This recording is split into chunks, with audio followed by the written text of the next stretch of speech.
Hey, welcome back. Off the bye week, Indiana football is back, and we are getting ready for another, if you can believe it, yet another top 10 matchup coming to town in Bloomington to face off against the Hoosiers. Welcome to Hoosier Game Day, everybody. I'm Griffin Gonzalez. Beside me, our new co-host for this week, Callie Metzger, making her Hoosier Game Day debut.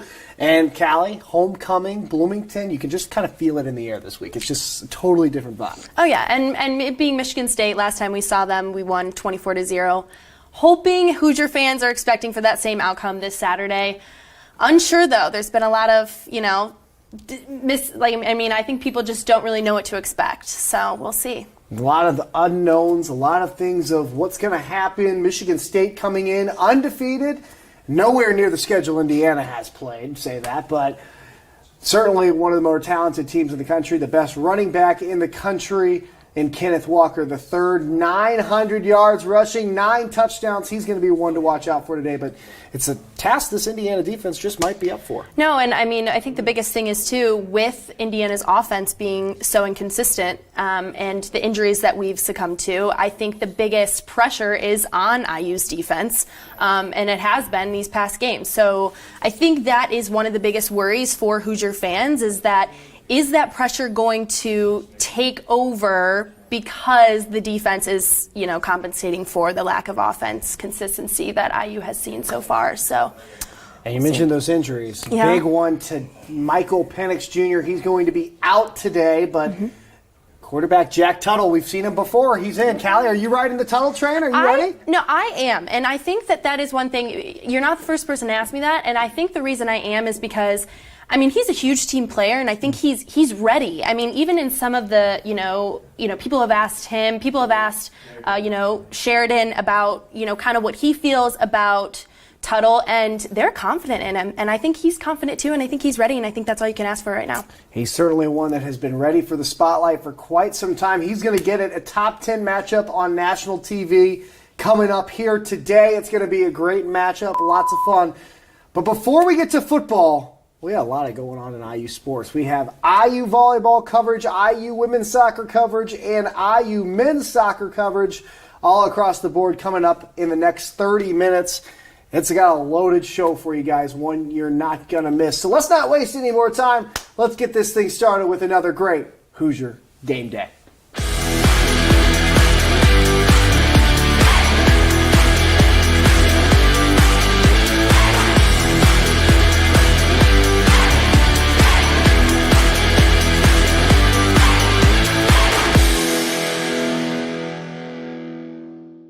Our first reporter of the day on the show, Mina Denny from Indiana Volleyball. And Mina, this is a team that, hey, we talk about it every year, the Big Ten. It gets to you, and this is a team that's certainly riding the wave, not in the best way, of the Big Ten Conference. Yeah, so the volleyball in the Big Ten is a big deal. It has definitely been very challenging for this team. They're 2-5 in the Big Ten right now, 8-11 overall. And looking at their past few matches, they lost 3-0 against Ohio State and Nebraska. They fell 3-0 to head coach Steve Aird's old team, Maryland, where he was the head coach there. And they also lost 3-1 against Penn State, where Aird attended and coached as well. They did win 3-1 in a road game at Rutgers, and the conference doesn't really give them much time to prepare and stay at home because they're constantly go, go, go all the time. But they do face number 12 Minnesota on Sunday, and really the team's biggest issue right now is definitely consistency. They're very inconsistent, and Aird has been trying to find a rhythm with this team all season. So I guess the question now is just, why haven't we seen IU play its best volleyball yet, and will they hit their stride and win? Well, and kind of bouncing off that, I know Coach Aird also said, I think that one of the biggest things for them, like you said, was consistency, but also that transition offense. So what do you think, how has that improved since, having Kari Zumak come back and kind of just like having the team come back to full circle again? Do you think that transition offense has improved, or do you think it still needs improvement? I think individually each player is well. The issue at hand is, as a whole, they're not really sure. I think they're struggling to find how each piece fits in a working puzzle. Because Aird's a great recruiter. He recruited Paula Sarame, starting libero from Florida, and she's one of the best in the Big Ten, along with Kaylee Ramelsberg. She's from High Point, and she's proved herself time and time again this season. So individually, they're great. But when they come together as a whole, that's when things start to get a little messy and the inconsistency starts to come in, because they'll win one set but then lose two more. So it's really just about finding their rhythm and just trusting each other as a whole. They're all great friends. They all say great things about each other, but I don't think that they're very comfortable playing as a new team yet. Well, like a new team too, and I think that comes with it is such a young program, so I think that they do need some more time to build off working together, and actually, kind of like you said, individually they're great, but together they just need some work, and I think that does come down to just being a younger team. So. Yeah, when you look at the match against Purdue, they had a freshman setter for that match, Cam Hayworth, and Aaron has been asking her to do so much this season, and she's definitely been up to the plate. But when you look on the opposite end of the court, Purdue's setter had been with them for years. That setter holds that team together. So it's kind of it's not really a rivalry. It wasn't your typical IU versus Purdue rivalry game, because there really is no rivalry right now. Aaron is trying to build a program rather than win a national championship. Yeah. So, Mina, I guess when we're looking at a lot of the IU volleyball big picture stuff, we see a lot of negatives. I guess for you, when you watch this team play, what's a positive that maybe people aren't focusing on right now? I mean, yeah, so this team has faced so much adversity, and they're continuing down this Big Ten road, and they want to play good teams. They want to challenge themselves. They know that they're not necessarily looking to win this national championship. It's not at the forefront of their minds as much as it is with other schools, but I do think that they are growing every single week, and they're trying things that they're not necessarily comfortable with yet. I know in practice, Aaron is making them do a lot of new things, especially for the freshmen and the transfers that came from different schools they're not used to yet. So they're kind of figuring out new talents and skills about themselves every single week, and I think they all kind of need to grow individually as a whole before they can be the best they can as a team. And how do you think, Brianna Edwards being huge leader for this squad, do you think that she's contributing a lot to that kind of growth? Oh, for sure. Yeah. Oh, for sure. I mean, she also just hit her 1,000th kill again a few weeks ago, which is huge for her. And leadership is super big on that team. They've been through this before. They've done this, especially last year with COVID. That's a whole other level they experienced. So they know the pressures that the younger kids are facing on the team. So the sportsmanship has definitely been there, and I think they've shown them that they can make it to the top. They just need to kind of figure out the kinks first a little bit. Mina Denny, you can follow her work online at thehoosiernetwork.com or on any of our socials. She's been killing it this season. Sure should be fun to see how that team finishes up and how they grow to finish this season. Mina, thanks for coming. We'll see you later. Coming up next, Indiana women's soccer, a program on the rise. How did they get there? Well, their recipe for success is actually quite a simple one. Coming into the 2021 season, Indiana women's soccer knew what they were capable of. I thought we were going to be better than this past spring, just because we were bringing everybody back. We brought in some players that I think are pretty good, some younger players, some transfers. So I thought we were going to be deeper. The Indiana Hoosiers women's soccer team are having their best start in over a decade. And that recipe for success is actually a rather simple one. Great players. Our overall depth and talent and investment in the game and into our program is just at a different level. And a great coach. He's super smart. He knows when to get on his players. And I think since last year, he knows what I'm like. And so he knows when I'm not doing my best, he can get on me and kind of bring it out, which is helpful. 3 years ago, Indiana women's head coach Erwin Van Bennekom arrived in Bloomington, and when I had the opportunity to sit down with him then, he said he had one big lofty goal in mind. Within 5 years, bring a national championship to Bloomington. I think we're right on track. I think with all the hurdles we had to go through and kind of some of the roster management and getting the squad to where we are now, I think we're right on track where we want to be. Now national championship hopes are cool and all, but this team isn't focused on that. This team is just focused on the next game. Win the next game? No, I think we got a pretty good team. I think there's a lot of teams in the same category as us in our league, but also on a national scale. So it's really, I think we're going to be in the conversation. To achieve those goals, it would mean everything. It would just mean the world to everyone, and especially Erwin, because I've seen all the work that he has put in and everything he's fought for the beginning of coming here. I'm sure this is not the team that he ever wanted to take over, because I've heard stories, but I think it would just mean the world to everyone. And welcome back to Hoosier Game Day, everybody. Indiana women's soccer has been a team on the rise, as we just saw in that package there. And now joining us here is IU women's soccer reporter Tommy Spoleto. And Tommy, this team has been one that has surprised a lot of fans coming into 2021. What has been the key to their success this season? Well, I think it's the offense. I think you saw last year there wasn't a lot of offensive production. And this year they're really finding ways to score against really good teams like we saw against Iowa and even Murray State earlier in the year. So I think, if they keep that offensive momentum going, I think they're going to be a very dangerous team. Yeah. What do you have to say about just kind of the team, how they work together? I mean, you watch them, they seem like a really close-knit squad. What do you have to say about just the youth and just all of that kind of throughout the season so far? Well, I think that just takes me back to, first time I actually met Erwin Van Bennekom, and he's just said his goal for the team is just keep them on the rise in the Big Ten and throughout the country. And so far they've really been doing that. So it's, the youth of this team, a lot of freshmen and sophomores, it's going to be exciting to watch in the next couple of years. So we saw them the other night. They fell to Penn State 3-0. Obviously a tough one for them. One of their worst defensive performances of the season. I think that's the one's not up for debate at all. I guess for you, when you look at their rest of the way and the Big Ten as a whole, where do you see this team finishing in Big Ten play? Is this a team that can make it to the Big Ten semifinals or even the Big Ten championship game, or is this a team that's barely going to get there? Yeah, I think so. I think, we'll really find out what this team's made of in their final 2 games of the year. They play some very good teams in Rutgers and Purdue. But they've definitely shown that they're capable of beating good teams like Iowa. So I think, maybe that Penn State loss is really what this team needed to gear it up and take it to another level when playoff time comes around. And kind of like Griffin said, the defense, against Penn State obviously had numerous errors. So what do you think that this team needs to kind of execute better getting ready for Maryland?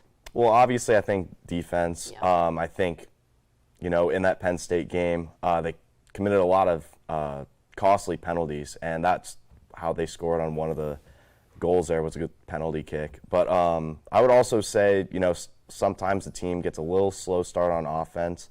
I think, maybe if they get a quick goal or something like that, or even just a little offensive momentum, it could go a long ways, especially against some really good teams that they're going to face. All right, final question for you, Tommy, before we let you get out of here. If you had to name one offensive and defensive MVP for women's soccer this year, who are the 2 girls you're going with? Offensively, I'm going Jen Blitchuk. She's number 1 in shots on goal, number 1 in goals scored, or number 2 in goals scored, and number 1 in points. And I think when you really talk about most valuable player, I think if you take her away, and the defense really has an easier time focusing on other players like Anna Bennett, Avery Lockwood. So I think she is super valuable offensively. And defensively, I know she had a rough game yesterday, but Jamie Gerstenberg's been, especially for a young goalie like her, I think the future's bright. She's made some incredible saves throughout the game, so she would be my defensive MVP. Tommy Spoleto talking Indiana women's soccer right here on Hoosier Game Day. Don't go anywhere, because coming up, Indiana men's soccer is ready to break down what's going on with their season, and they just had a great matchup against Ohio State featuring 2 friendly faces for the head coaches of both those programs. Jack Edwards tells us more. When you talk about Indiana men's soccer, you hear one word: family. Across the white lines, we compete and we're, I don't want to say enemies, but we're opponents. And then when we walk off the field, they're like family. Brian Masonov and Todd Yeagley have played an integral part in the history of IU, and they've done it side by side. Playing at IU together, playing at the Crew together, and obviously coaching together. So we're longtime roommates. He's not a great roommate. Way too cold the room. I get frozen out every time. After spending 4 years together at Indiana, Yeagley and Masonov made the jump to the professional level in the first season of Major League Soccer. Back then, the league's just starting you had people either would say, are you a millionaire because you're playing professional sports? Or what do you do for your other job because you're playing professional soccer and they never heard of it? So it was like one or the other. For the first time in over a decade, their paths diverged.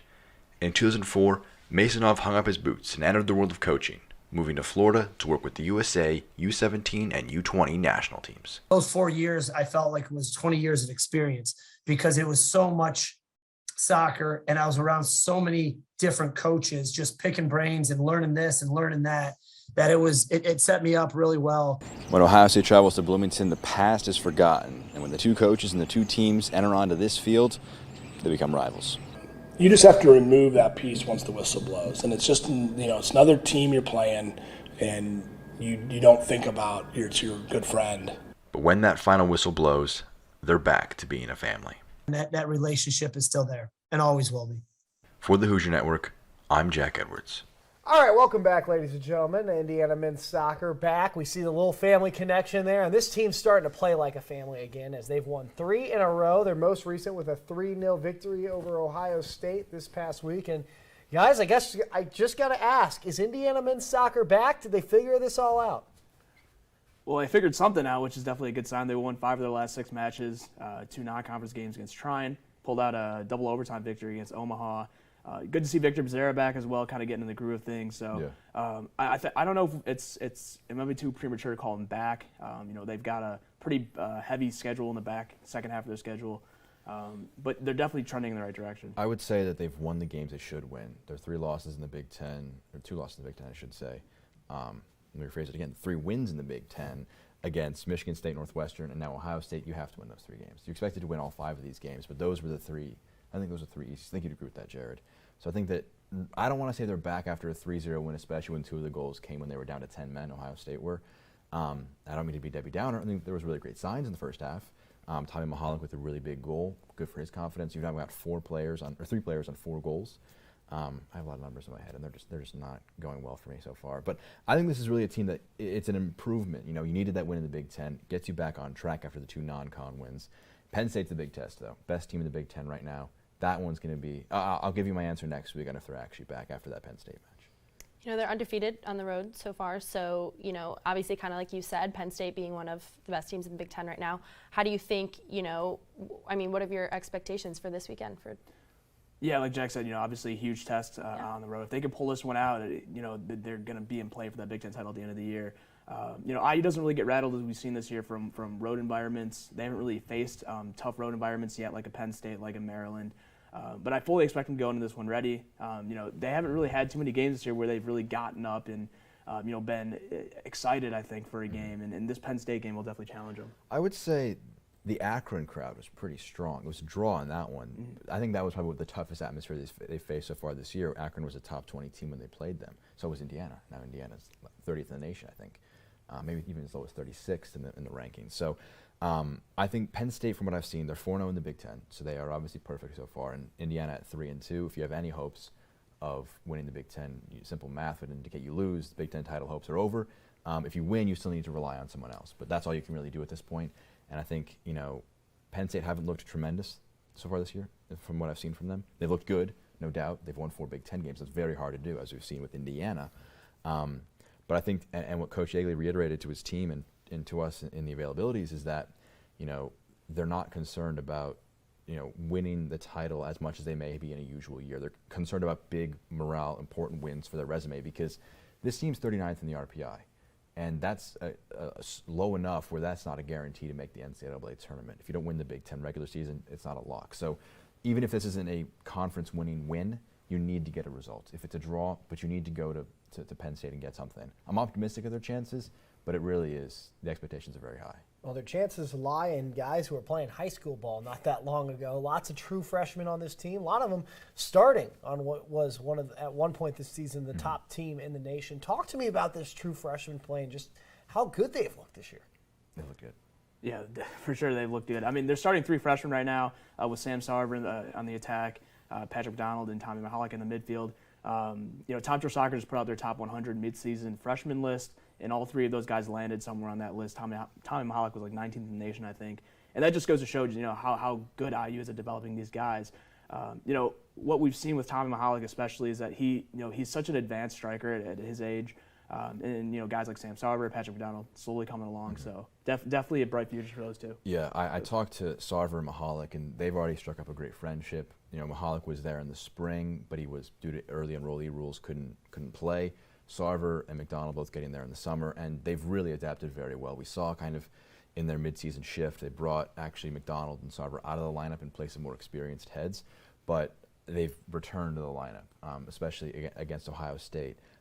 With, I believe it was Mahalik and McDonald who got the starting lineup. Sarver kind of getting the same amount of minutes, and what's also very exciting, we've talked about this off camera, Jared, is that they're still so raw. They still have so much improvement to go. If this was, the finished product, you'd say that's pretty good, but, the excitement isn't there.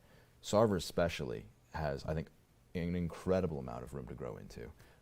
The three of them are very, very good, and I'm very interested in how much of a role they play in these big matches, especially Penn State, especially against Maryland, because even Wisconsin have been very good in the Big Ten. These are high-pressure, really physical environments, and especially with McDonald, he's not a big guy. He's a pretty small guy. He's young. He's a freshman. So I'm interested in how much role they play later on in the year. But to have freshmen come in and make such an impact early on, it's obviously no-brainer that it helps you a lot. Can we talk about that double overtime against Omaha? I want to get your guys' perspectives on kind of what you think the Hoosiers did well, what they didn't, what they could make up for, and kind of I want to talk about that. Yeah, that was absolutely a game IU had to win. Omaha not having a great season this year, although they were an NCAA tournament team last year, right? But at home, you have to pull out a win like that. And for a long stretch of time, IU was the better team, but they just couldn't find the back of the net. And when the game went into overtime, it kind of had this feeling like this is going to be a draw, which not a terrible result, but definitely not what IU's looking for.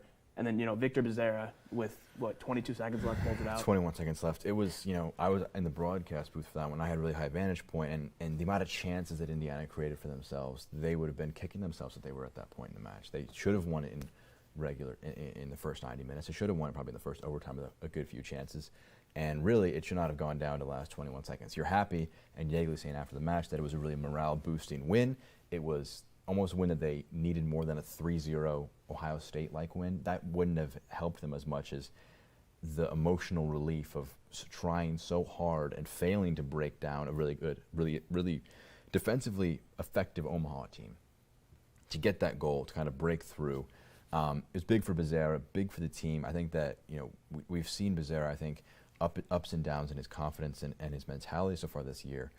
He scored 2 in the next match against Trine, not the greatest opposition, but he's got 4 goals and 3 assists on the year now. Actually, 4 goals, 4 assists after the assist with Kumbale last game. So he's gone from kind of being on the sidelines, not being the focal point like he was last year, to now he's still your leading point getter, and still one of the best finishers in the nation. So that was just a hugely impactful one. And a side note as well, first assist for Spencer Glass of the season. I think he also looked markedly improved against Ohio State after getting the confidence boost of creating a goal again for the first time after breaking his leg. All right, final one for both these guys before we get them out of here. Guys, few games left in the regular season. This is make or break time for Indiana men's soccer. What is the final adjustment that they need to make? If you had to pick one, I'm sure there's more than one. I'm sure Coach Yeagley would tell us 10. But if you had to pick one final adjustment you really want to see this team make before they get into the final nitty-gritty time of the season here, what's that one adjustment you'd make? Jack, let's start with you. What I would say is I think that in these last 3 matches, we've seen Indiana not give up good opportunities for their opponents. The mental lapses that they had earlier on in the year were kind of worked away at.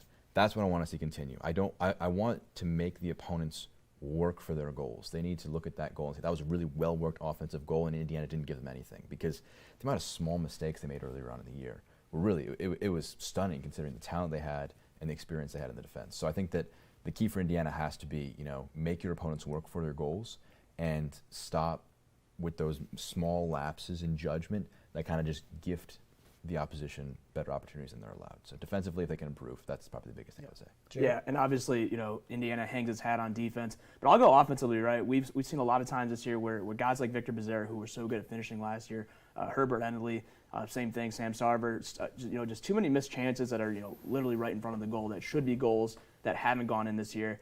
Down the stretch against teams like Penn State, Maryland, you're going to have to pull out, these chances that are given to you, because they're not going to come easy. So definitely just taking advantage of what's given to you.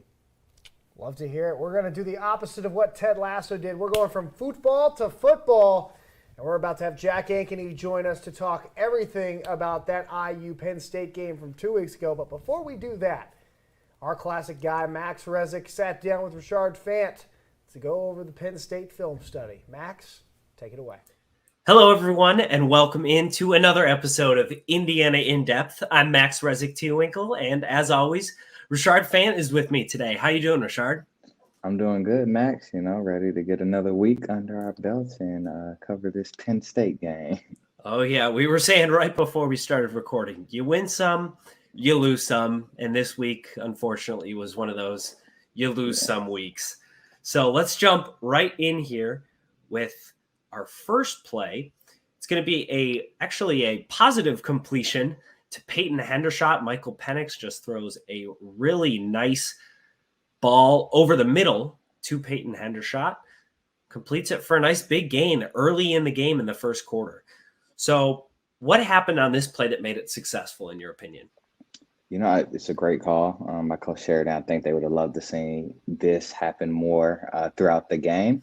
But great, you get Hendershot. Basically, Penn State's in a zone defense. You get Hendershot in an over out right here, going from one side of the field to the other, clearing the linebackers. And you had an under route as well coming back through, so kind of a little high-low concept. But Hendershot does a great job planting, getting in, finding a hole in the zone, and obviously Penix puts it right on him. It's a great positive completion and one to start the game that you want to see, especially being the underdog and being on the road. And we see pretty early on here that number 13 kind of gets caught in the middle. Any idea what led to his confusion there that led him to get caught in coverage? Yeah, for me, when I'm looking right now, it's just a zone concept. So he probably knew he should either got hands on Hendershot or not drifted that far to the outside of him. He should have stayed inside, making Hendershot have to kind of go around him and go over the top, giving that safety some time to get down there, but also making the throw a little harder for Michael Penix. So he's probably wanting to stay under that for as long as he can, obviously until it gets across the other side of the field. And anything that Peyton Hendershot did well here, or was this kind of just good route planning by Coach Sheridan? I think it's just one of them times, one, you get a great call, great offensive call on the defensive scheme and play call for Indiana. But then also, I think Hendershot making sure running that route, going underneath, getting that hole. And, sometimes it's cool, but getting that head back around. Because oftentimes, you have receivers who keep running and they may turn their head too late and that ball's on them and it's an incomplete pass. But I think great accuracy here by Penix, and then a great catch and finish by Hendershot, especially early on to get this game started. And I just wanted to bring it more general here. Why does it seem like there were so many of these plays last year, these big down the field plays for Michael Penix, but this year it seems like they're a bit more few and far between? Do you think Coach Sheridan's scheme has changed at all this year, or is it just those opportunities aren't coming up as much? It's hard to say. I would say one, when you have the season that Indiana had last year, teams scheme more. They're able to see what you like to do. They have a lot of returning guys. And so I think Penn State, you got to give credit to their defense. I think they knew the challenge of this game. They heard all the noise and people talking about how Indiana upset them last year and could do it again this year. But they made sure that wasn't going to happen. So I think defensively they were locked in. They're ready, well coached, and had a great defensive game plan. And I think with Penix, obviously it's looking like he may be out for the season. Yeah, an AC separation for Michael Penix. So right now, I believe he's kind of out indefinitely. So just like they did last year, the Hoosiers are going to have to turn to Jack Tuttle and see what they can make out of the rest of the season here. Yes, and so with him being out for the season, I think it gets important, but I don't think he ever truly looked comfortable. Maybe the Western Kentucky game, you can argue that, but even that game wasn't a lot of big plays, wasn't a lot of deep throws for him. But the show goes on, is what they say, and Tuttle has to come up. And when he first got in there, he made a good throw, obviously, to start a good deep throw to start it off when he got in there. But he's going to have to consistently perform at a high level, and hopefully get comfortable if the Hoosiers want to see success. Definitely, and he did get an opportunity towards the second half of the game. But going back to the First quarter, once more, we actually have a very positive play. I'm sure you love to see this as a cornerback. Very positive play by the defense. Sean Clifford's just going to drop back in the pocket and toss one straight to Raheem Lane. An interception by the Indiana defense. He's going to return it all the way to the Penn State 20.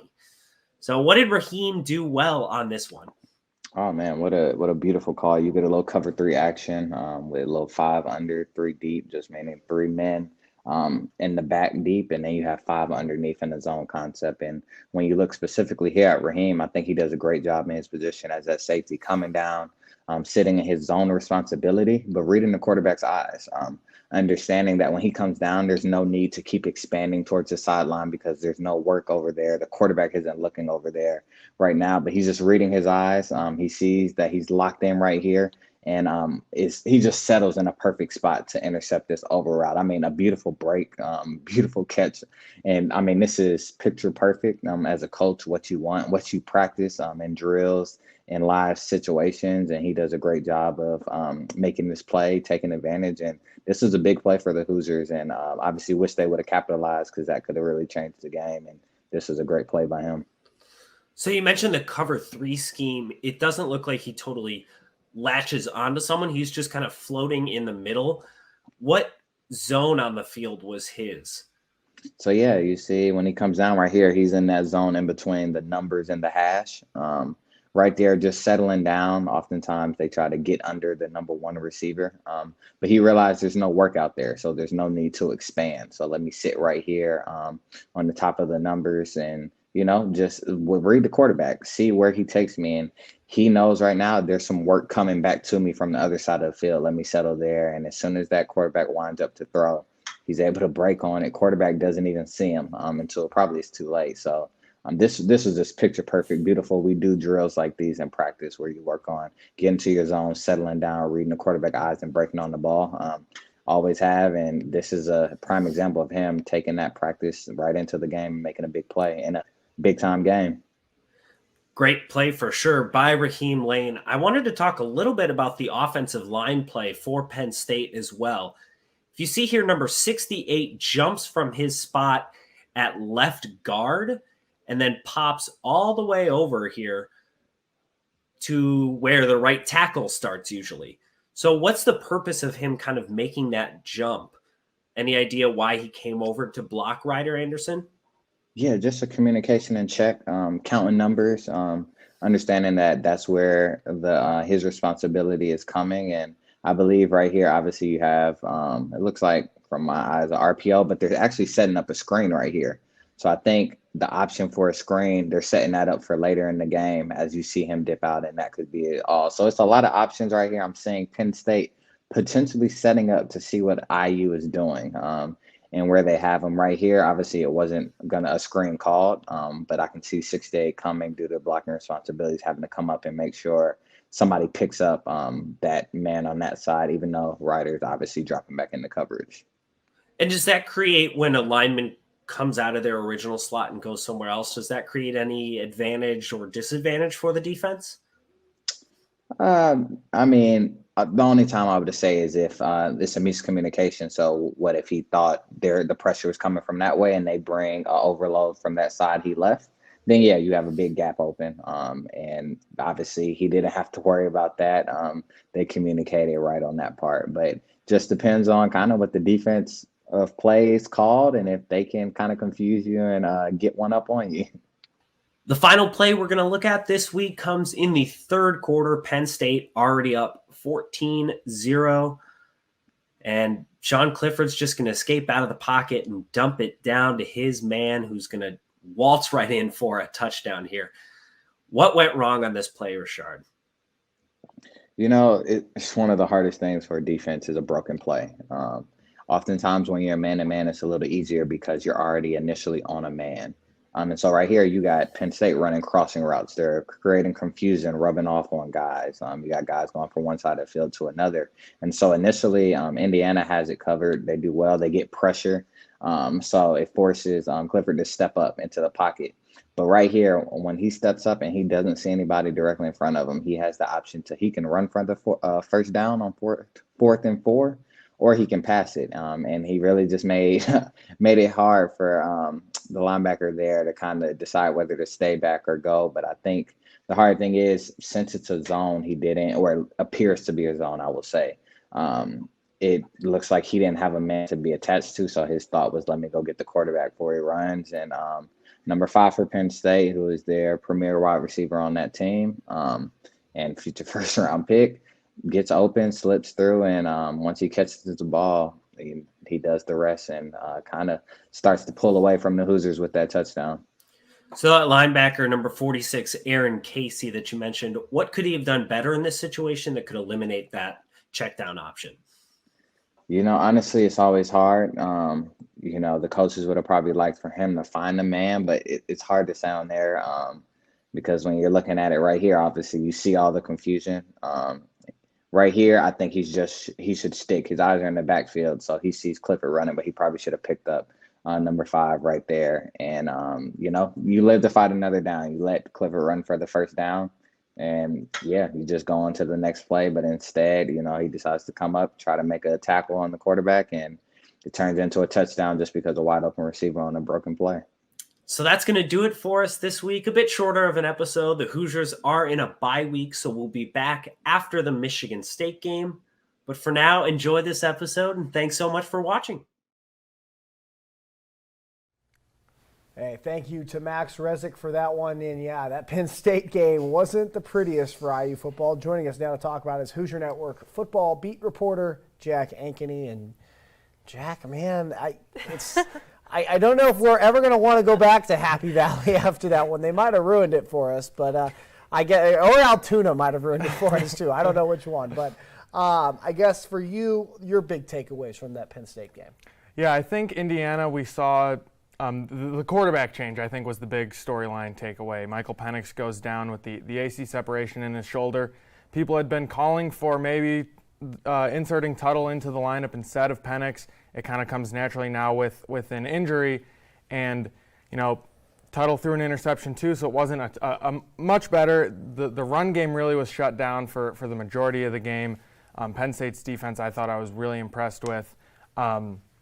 And I think a big concern with Indiana's offense is not just the quarterback position, but also the offensive line and a lot of drops from the receivers. Ty Freifogel was targeted 12 times, only 5 receptions. Obviously, it's not 7 drops. Some of them are bad passes, but still, he's a guy that last year was the reason that Indiana won a lot of games, and this year really hasn't been the same player.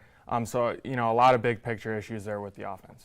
Yeah, and the offense too. You saw it in the first half against that. They struggled to get a first down. Right. It was almost like you were watching it and you were like, what is happening? Yeah. So it's like, what do you have to say about the offense overall? You talked about the quarterback switch up was a huge downfall for the Hoosiers. But do you think the offense has potential to kind of grow from that? Yeah. I think so for sure.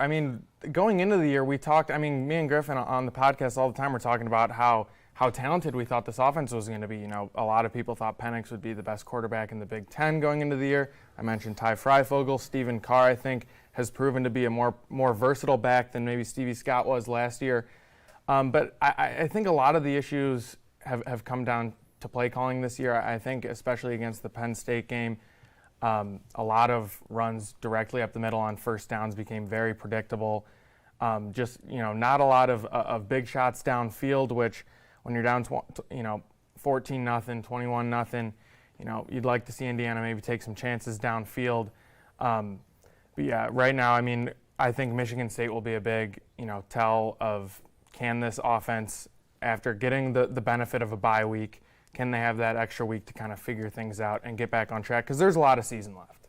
We're going to be talking Michigan State in just a few minutes with IDS writer Evan Gerke alongside you, Jack, so stick around for that. Awesome. But I guess when we go back to that Penn State game, we see Jack Tuttle for a little bit there, and I know they said the interception was bad. No one really understood why it happened. Yeah. But at the same time, other than that, he did look pretty good. We saw him earlier this season against Idaho, where his QBR was actually higher than Penix, despite throwing only half of Penix's throws.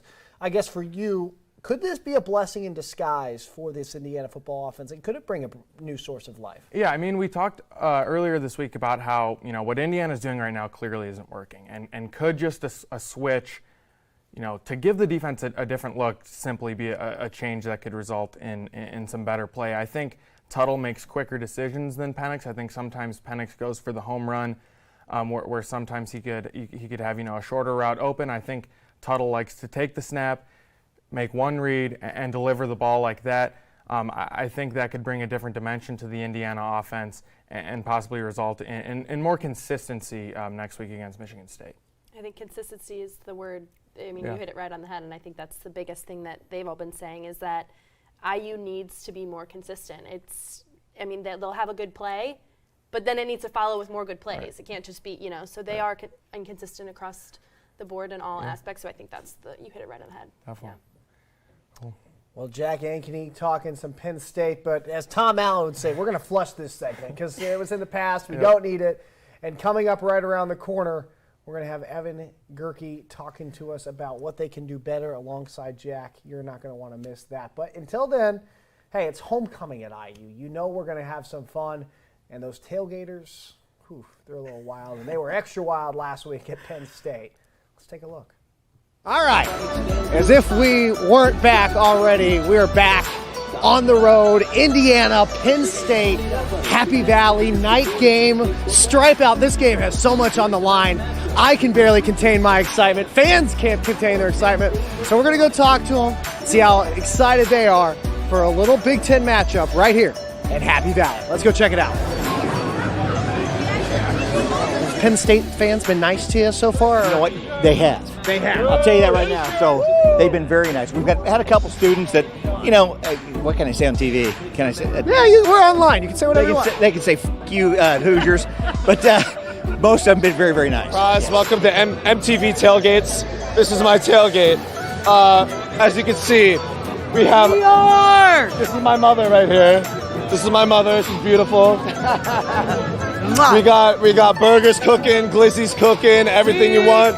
We got cornhole going, football, pigskin tossing, everything you want. Everything you want at a tailgate. Where am I appearing on TV? This is YouTube. We're on social media. You're good. You're good. There you go. I don't like this.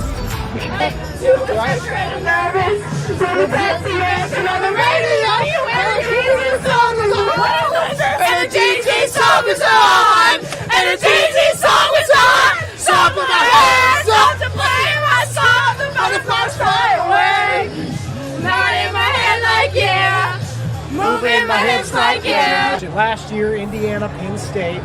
Bullshit. Out of bounds. I didn't even say the call. The pylon. It's bull. That's why it's a revenge game.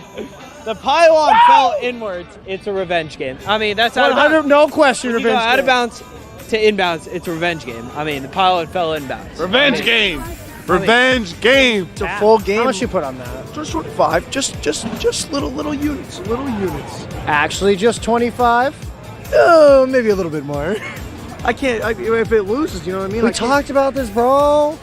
Can't be out here, you know what I mean, telling everyone that I'm throwing more money if I lose. Telling everyone this is my one camera guy. $25. Penn State first half -7. It's gonna hit. He likes 13.5. I don't like full game. I like first half. We're gonna blow him out. Revenge game. Revenge game. Revenge game. I don't even think I asked him a question. If you are debating between Penn State and any other school, just look around yourself and understand why you went to Penn State. I got to start off by just asking, what is the best part? She just walked in my shot. What's the best part of a Penn State tailgate? Drink it! Ignore. No, I honestly think the best part is just seeing the community come together. Look at everyone. You don't know everyone. Two opposite sides of the spectrum right now. Yeah. Bottom line, who's going to win today? I guess that's the big question. I think Penn State. No questions? No questions. Just like we won last year. Except we didn't actually win last year. But we did. Everyone knows it. Was Penix in? Was IU's quarterback? Was he in? Is there an argument about whether he was in or not? Because there's no way that he was in.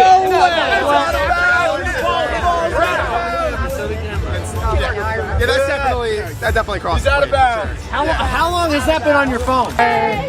Yeah! It's a party in the USA! Yeah! It's a party in the USA! Another word! Party in the USA? What do you mean? One last time. One game. Let's go. One game out of 25. I'm ready to go. Let's go for 2, all right, dude? Come on. Nice, dude. Having fun. We're just having fun. Can't go empty-handed. Did you just cheers my microphone? That's never happened. He just cheers my microphone and then domes it. That is legendary. I love that. All right, Mikey, I got one big question for you. Ready? Who's going to win today? Penn State. Is it even going to be close? No. No. Well, you heard it from Mikey first. He said it. He's calling it. Penn State! So there you have it. Penn State tailgates, second to none. Atmosphere, second to none. People, second to Indiana. See, we're always backing you, Hoosiers. Anyway, we'll see you next time right here on Tailgate Talks.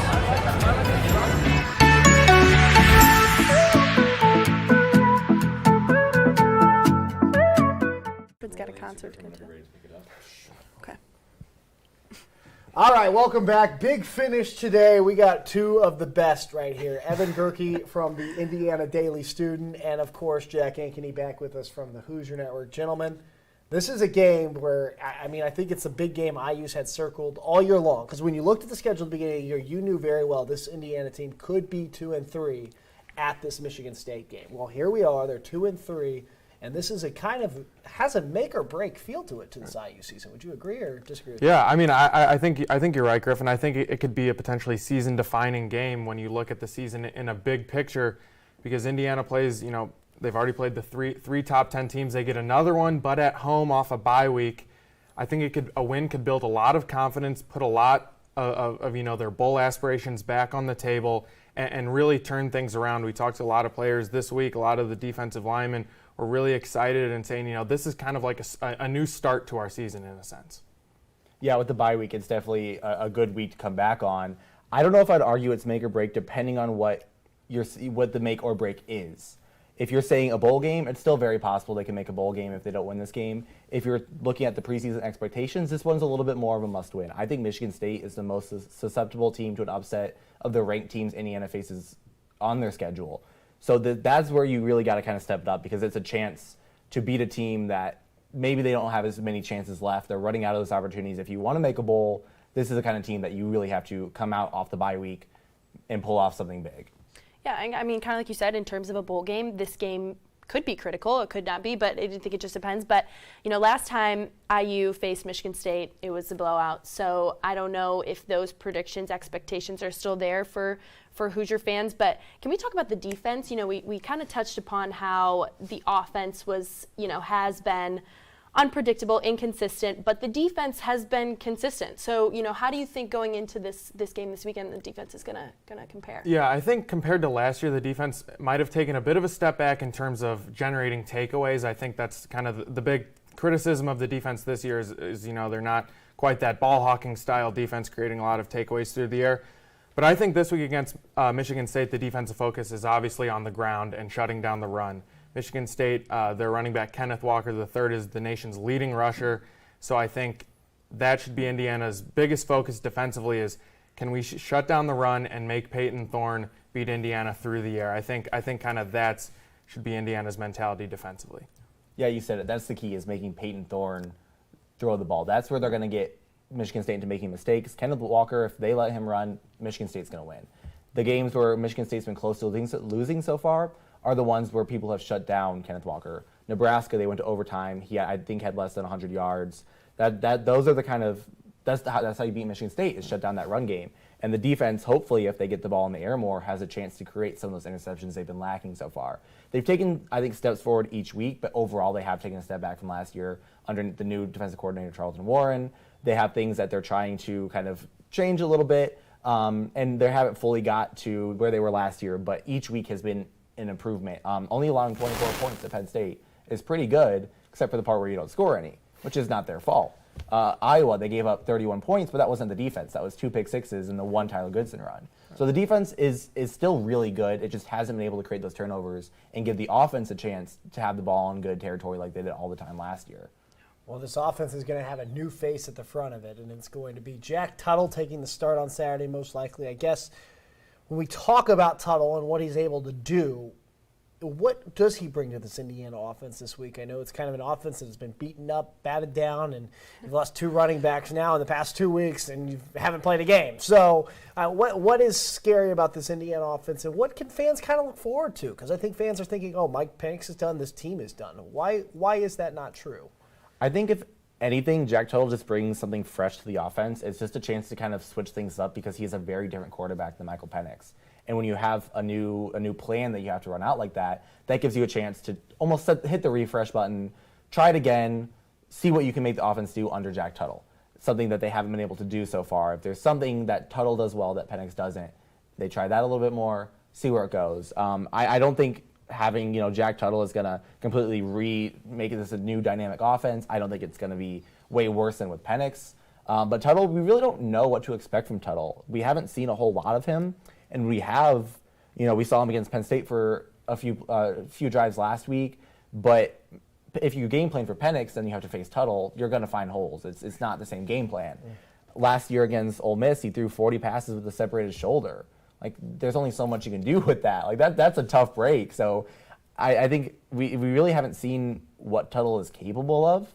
And I think this is a really good chance against a weak Michigan State secondary for him to try to find the holes and open something up and really kind of do something the offense hasn't done so far this year. Yeah, well, the word that Tom Allen and all the coaches use to describe what Jack Tuttle does well is preparation. They say he has some of the best work ethic on the team. Every week he prepares as if he's the starter. And I think Tuttle's going to have a plan cemented in his brain about how he wants to attack this Michigan State offense or defense. I think that's going to be with a lot of quick passes. I think this could be a potentially really big game for Peyton Hendershot, kind of as a safety blanket for Tuttle, just making those easy completions. And I think the offense will look a little bit different than it does under Michael Penix. I think with Tuttle, if he can force the defense to react quickly, I think that opens up the run game a little bit for Stephen Carr. And I think Indiana has to be multidimensional against Michigan State, which means possibly needing the best game from its offensive line that we've seen this season. They had the game on the road, bye week. They're at home now. What do you think playing in Memorial Stadium is going to bring momentum-wise to this Indiana football team? Yeah, I think that's big. I think against Cincinnati, you saw a lot of the players really appreciate the sellout crowd, and they get a little bit more excited about that. I think the bye week we talked about earlier kind of rejuvenated them. I think they're going to be really excited to try to turn around their season in front of a packed crowd at Memorial Stadium. And I think if they can get off to a quick start, force some 3-and-outs from Michigan State. Michigan State's not a good team on third down. They convert third down just over 30%. So get some quick stops defensively, get the crowd into it. I think could pay big dividends, big picture. Yeah, it's not quite a sold-out crowd, but I think it's going to be really close. And you got this week, gates are opening up 2 hours early instead of 90 minutes like normal. You're going to have a lot of fans piling in because it's homecoming. Homecoming's people come back for homecoming. So that's going to be a really a nice energy being brought to the game that maybe they had a little bit different than the energy they had for Cincinnati or Idaho. And I think it can definitely reinvigorate the team, especially like you said, if they get some quick stops, really get the crowd into it, which is kind of what happened against Cincinnati. Cincinnati looked really rattled for the first 2-3 drives in offense, and then once Micah McFadden got ejected, it really kind of changed after that. But if the crowd gets into it, if it's busy with homecoming weekend, that crowd will really, and the band too. I can't forget the band. That can really bring some energy to the stadium as well. Yeah. The energy will be rocking. The teams will be rocking, which you know what that means. We're here for our big finish show. We need score predictions. I think we some of us did okay with the Penn State prediction. Let's try to bring this back. Evan, I'm starting with you. Are you sure you want to do that? I said earlier that I think Michigan State is the most susceptible to an upset, and I know we're coming off a bye week, but I don't think I haven't seen anything out of Indiana that really makes me feel like they're going to be able to stop Kenneth Walker specifically and the wide receiver core that Michigan State has. I'm not feeling too optimistic. I made the same prediction yesterday. I'm going to go 31-20 Michigan State. Yeah, I think it's going to be a great game. I think it's going to be close throughout. I think Indiana maybe gets out to another lead like it did against Cincinnati. But I think ultimately Michigan State is the better team, and they have a lot of confidence coming into this game after the 2-0 start. I think maybe we see a special teams touchdown from Michigan State. Jaden Reed has 2 punt return touchdowns this year already. I'm going to go Michigan State 21, Indiana 20. My prediction, I think, for this weekend is, kind of like what you guys touched upon, is IU offensively is weak right now. I mean, I'd like to see them make a comeback. I think it'd be great for them to kind of, especially against Michigan State, to kind of see what they can do with that. But I'm going to go with Michigan State taking this one this weekend, 31-14 Michigan State. You guys are all doubting. I don't really like that energy on this show. It is Hoosier game day after all. I said I'd like to see them turn it around. I'd like to see it be different. As all beat writers of the team, we like when the team does better because usually everyone's in a better mood to talk to us when they are good. But here's the deal. I don't think Michigan State's seen a defense quite like Indiana's. They're going to have to deal with the likes of Micah McFadden, the secondary. And listen, Walker is an absolutely great runner, no pun intended, but I think they're going to slow him down today, and I think it's going to be a tough go for him. I think he's going to get 95-plus yards still, but he's definitely not going to have as many big bursts as we've seen him have against the likes of Northwestern, Miami, and so forth. I think it's going to be very similar to how they played Rutgers. I think it's going to be a really close game all the way through, but I'm going to go Indiana 24-14, 10-point win. Jack Tuttle's going to get this offense back to life, and it's going to be an exciting one. So let's go ahead and get this game started. Let's see who's right. Turn off Twitter, turn off YouTube, and go find your nearest TV or go walk into that stadium. It's time for Hoosier Game Day. We'll see you next week.